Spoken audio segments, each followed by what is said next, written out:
think we just lost Zaki. I'm back. He's back. He's back. Yeah. I guess the solution is Back from don't the use hood. Safari. Like, how's everybody? How's it going, guys? It is an exciting time in crypto finance. We are in the great deleveraging cycle. We are like seeing the crypto version of the 2008 financial crisis, which is like every other deleverage liquidity crisis playing out. How do we? What are the notable events in DeFi that you've seen in the last week, I guess, of madness? Last hour, last day, I don't know. Everything's moving. Everything's been moving very fast. Sonny, you want to go? Julian, why don't you start? Because I think you probably follow the on-chain stuff much more closely than I do, I think. Yeah, I can start. I mean, it's tough to start from. It's difficult to start from somewhere as everything collapsed and most of the. It's very interesting how the space evolved over the past few years and how it got structured and built. And the foundations or the pillars of DeFi, for example, like DeFi was actually born from the concept of stablecoin, like with DAI and MakerDAO, and then a few different projects. The reason why DeFi actually exists today, how it came out because of stablecoin, and people could actually build projects that were not based on speculative asset or token, and they could actually really build a DeFi and use stablecoin as a foundation. But what we've seen, to make it quick, what we've seen over the past few weeks is basically the collapse of most of those strong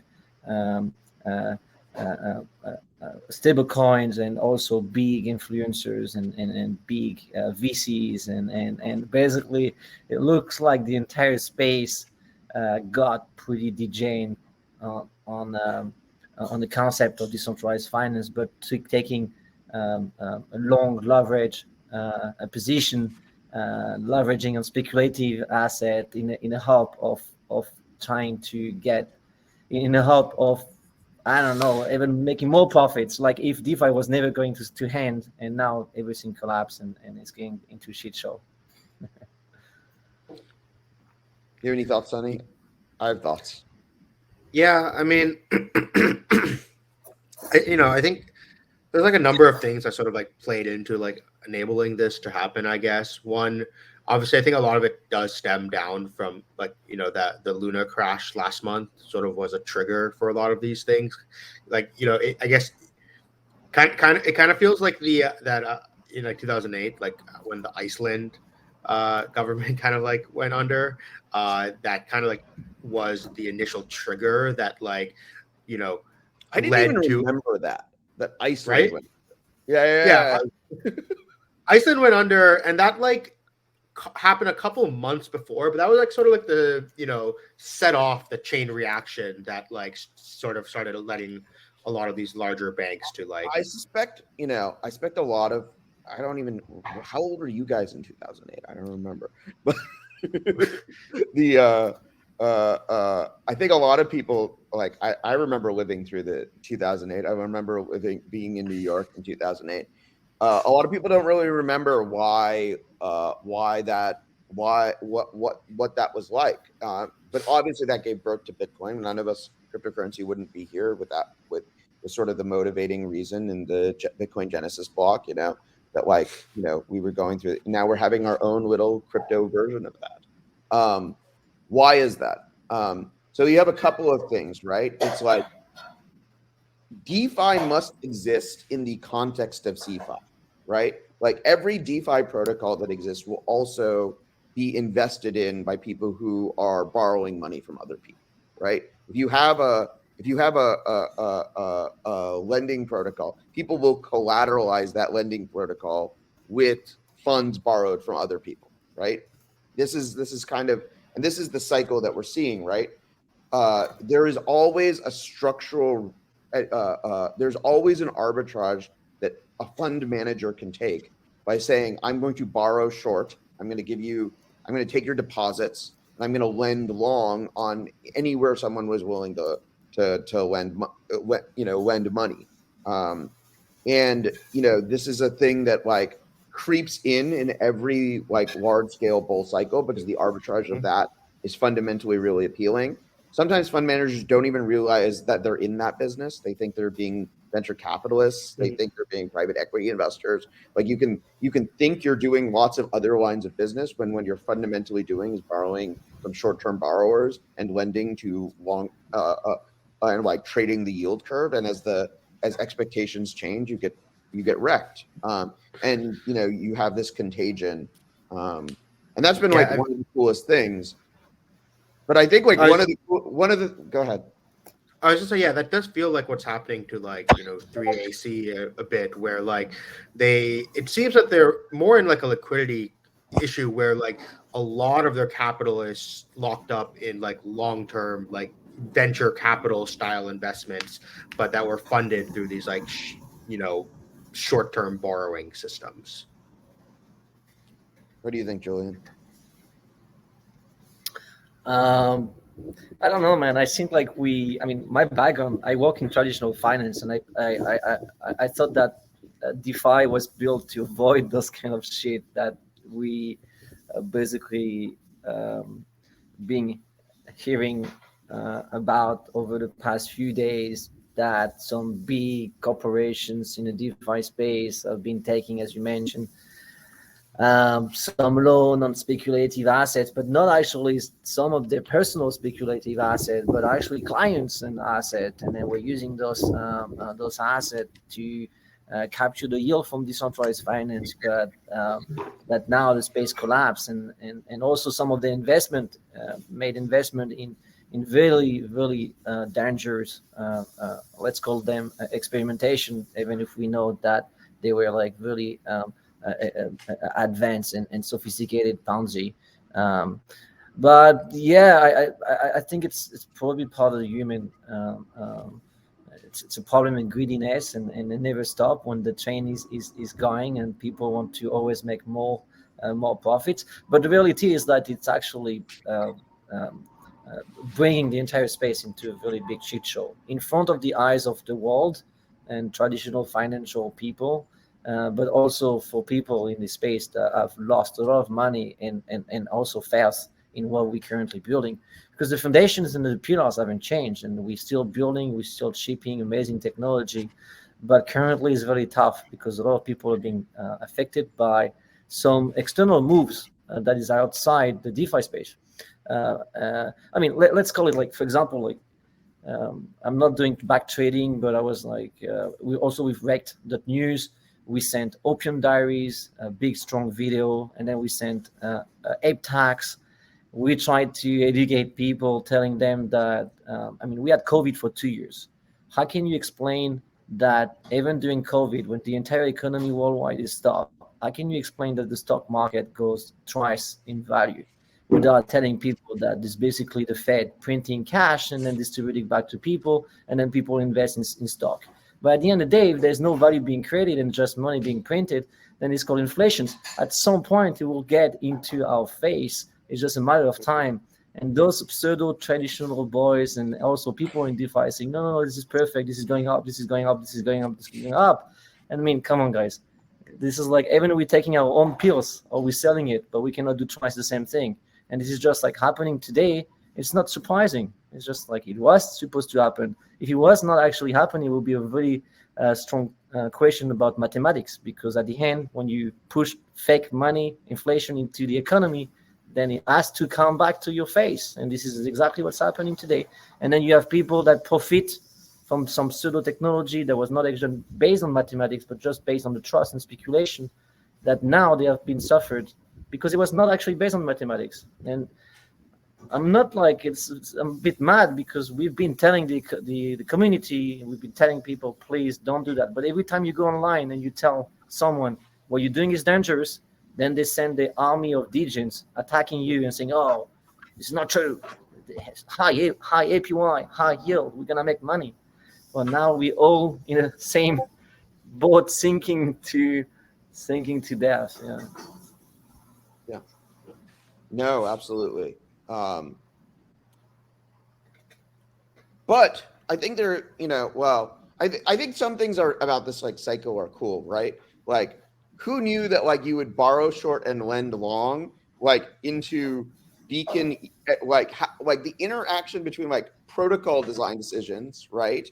Like the decision to like make Beacon ETH this asset that like is not redeemable, not tradable, and then like have it also, and then like potentially have it and this like unknown point in the future where it becomes redeemable, like that people would then like that would build a yield curve, and then people would leverage on that yield curve, and then that yield curve would collapse. Like that to me is really Come on, cool. man! Like, Come on, man! This is exactly the definition of the subprime crisis that U.S. built in 2008, exactly. based on We law, are having a based proof on of loan, subprime crisis. loan that were given to people that couldn't afford those loans, and the banks were actually paid to open more credit lines, more loans, without checking the capability of those guys being able to afford, because there was no point in doing due diligence. The point was just opening credit lines, opening loans. That was how they were making money and receiving more money from the Fed. And we did the exact same mistake, but time 100 exactly. But Yeah, go ahead. I think the idea of the Beacon ETH not being redeemable, I think that I've always thought that was kind of like a absurd design decision to like let let that exist for like such a long period of time, and even now it's like seems unclear when uh Beacon ETH would be redeemable, and I don't know, seems like yeah, that just seems like the protocol providing more I dangerous mean, it's not. primitives. It's not a. It's not actually. It's not a problem. It's not a problem if you fix the borrowing rate. If you fix it to 10, 20x the collateral that you place, then it's fine, because it will really need the space to go down to almost zero in TVL to actually affect the portfolio. I mean, in a sense, so it's not a problem. Those those tools and those features are actually great if they actually used correctly. But the problem is, like, people just go degen when the market pumps, and when the market goes up, they believe it will not stop and go back down. Well, it's just always, you know, and there's like a lot of asymmetry frequently in these situations, right? Where when you're trading customer funds, uh, sometimes you're explicitly being paid to chase the upside. Like if you are actually a VC fund and you've actually raised money from LPs who think that they're investing in a VC fund, so it is your job to like kind of act as if not to have a very long time horizon on value. But if you are promising people treasury management services, you are in a very different business. I think a lot of crypto projects are going to learn. No, I mean, man, like, yeah, there's a huge difference between having a VC fund and having a hedge fund. And I don't think that most of those people that got wrecked, they were behaving as a hedge fund. They have a VC fund, and normally you provide a yield on your asset. And in the industry, if you can provide 1% per month, which is like 12% on conservative assets, this is like really, really, really top notch strategies. But here they were providing like some double X, or I don't even know. This is like this is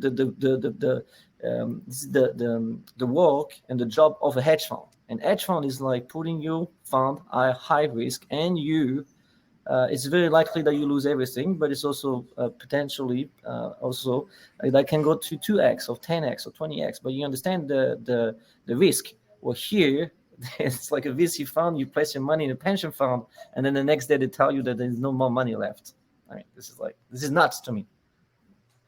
Yep. I mean, the space, the space where I used to work in, and the traditional guys, they must be laughing at us now, because this is fucking funny, man. I don't know if I would have laughed. I don't think that. I don't know. Like the other thing is like honestly, like if the space survives, right? Like I mean, this is. I mean, because again, we don't have no one's coming to bail us out. Um, Yeah. No one is coming to bail us out. If DeFi, if Aave loans are solvent, if compound loans are solvent, if the system continues to function in a reasonably healthy way, I think it'll continue to say that there is a core of really robust systems that have been built, that there is a core of something of real value that has been built in crypto, but there has been a lot of nonsense as well. Do you think that at least, do you think like in the amount of transparency that we've had in DeFi here has been a benefit or a harm? Like the fact that like everyone is like watching like you can see exactly like, oh, this is the price at which 3AC is going to get liquidated, and like people can monitor these like entities like health factors and everything. Is this like a benefit? Is this at least one thing that we can see that's like, hey, this is a benefit over what happens in TradFi, or is this actually more of a risk? Well, I think it's always better to have those. It's always better to have those things earlier than later, because when the space is bigger, then the risk and the rug pulls and the potential of the amount of. When the TVL is higher, then obviously taking a percentage of this TVL being wrecked is higher. So I do believe that in order to build decentralized finance, we need to have those kind of events, and also in order to educate people, because education doesn't come always like it's relatively no pain, no gain. And if you tell people you shouldn't do that, but the market keeps going up, then for them they don't want to pay attention. So I do believe this is actually important. It's like, for example, like I'm running Rekt.news, trying to educate, trying to look at all those exploits and all the hacks. And hacks and exploits are very important in the space, in any kind of industry, because it basically push people to build better technology. And those type of events where you have a bear market, where you have a collapse of the economy. The previous collapse of the economy in 2008, and then and then in Europe it was 2010, that managed to create what we call the sharing economy. So maybe this kind of those events will create the decentralized economy, but it has to come with pain. And this type of events are useful and mandatory for the success of whatever we're trying to build. But yeah, it's painful, and I hope we can learn faster and get educated in broader aspect of this technology.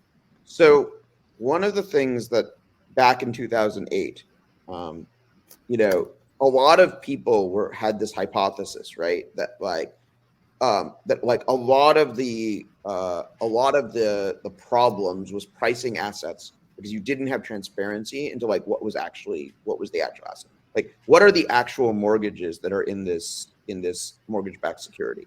Like, where are they? What are the probability? Who owns them? All of this stuff. And that made it really hard to like price assets, and created this like massively complex process of unwinding the state of very complex balance sheets across an infinitely large number of special purpose vehicles.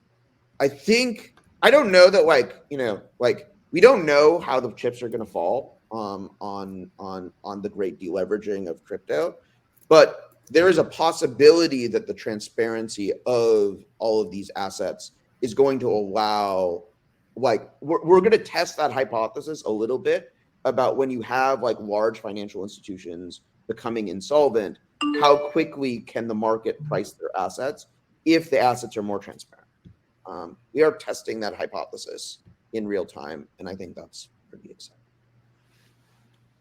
But I agree with that. But what's actually interesting is there's no problem of pricing those assets. There's no problem of oracles. There's no problem of, depends on some acts, but there's no problem with transparency. There's just a problem of people not being able to measure the risk and always trying to believe that numbers always go up. Yep. Because even if you tell someone you have a nice oracle, you have a nice way of measuring the type of collateral you have behind that basket of assets. So we're not like in 2009 or 2008 where you had built some exotic package, and those exotic package were sold on market for AAA plus because one index in that package had A plus or whatever. And it was difficult to measure. And that's what actually the entire economy worldwide collapsed. In those type of things, you can basically measure everything. You can in real time measure the risk of an asset and also understand how this asset is priced. So it's not this problem. The problem is like people providing technology, people building technology on top of those things without measuring the risk and just saying it will go up. It's impossible that this asset collapse by 80% or 90%, which is not true. Like this asset can just go to zero in real time. So yeah, that's difficult. Awesome. We got 2 minutes left. Any final thoughts? I think that this is an opportunity to take some. We've been working on a lot of things of like how to do like safer DeFi. I would say we've been working on. With Osmosis, we've been working on something called like volatility aware AMMs. Like this is something that if it were live, it would have helped our LPs a lot during the like Terra crash, where it's basically like ways of saying that, hey, look, at times of higher volatility, the AMM should be smart enough to know how to remove liquidity from the pool, from the AMM, and then re-add liquidity at a new price once the volatility slows down. That could have like saved a lot of impermanence loss for a lot of the LPs on Osmosis. Other things are like, we've been working on this, like we call it like safer leverage, where it's like basically like a continuous deleveraging. So as the price of an asset goes down, instead of this like mass liquidation event that happens at a single point, it's like, okay, every time the price goes down, it slowly delevers you, kind of like the stage liquidations that FTX does, but doing it continuously as the price of an asset changes. So I think that like this is an opportunity to like learn from these real world cases and see that how can we build the next generation of DeFi primitives, not optimizing for like degeneracy, but like optimizing for like safety and rate limiting and things like that. Yeah, it's a good point. I think you answered correctly. The issue right now is if we really want to build decentralized finance, we have to look at the entire supply chain of finance. And then every time there's a point of failure, my point is about as a human, because if everything is built from mathematics, then the system can de-risk himself automatically. And then you can have like automatic liquidation, so that de-risking or like blocking from using that type of asset, but long time in the future, because you understand the risk associated. That's the reason why you have oracles, you have price mechanism in place. And if everything is on chain and fully controlled by algorithm, then you have something that is more safe. But if in the other side you have someone that has the power to print more asset because he wants to do it, or because he wakes up and is in happy mood and will just print more asset, this is like really risky, and this will never be able to build something very strong that can counterattack what we've seen in traditional finance in the past. But I believe, as Sunny mentioned, the foundation is still here. We all building. Remember when we were building on the validators and back in the early days, like it was pretty time. It was like tough, but yeah, we made it through. So. And what's good in bear market is people are more focused on building. So for us, it's actually good. But so build, focus on the tech, focus on the vision, and try to learn from the mistake from the past. And I hope the ecosystem and the community, because of experiencing this big bear market and how it went so fast, that they will understand and try to teach others. And also, there's also something also pretty big that I would like to add is let's not make some new type of gods in this ecosystem, because we don't know all the answer to all the different problems, and it's not someone as an influencer on Twitter that will be able to answer those questions. So don't listen, verify, and don't try to make some pseudo god that can do whatever they want, and then we end up in this situation.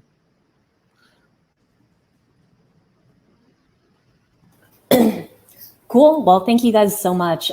This was a really great panel. We're going to transition to our next session now. Thanks again. Bye, guys. Yeah, bye, guys.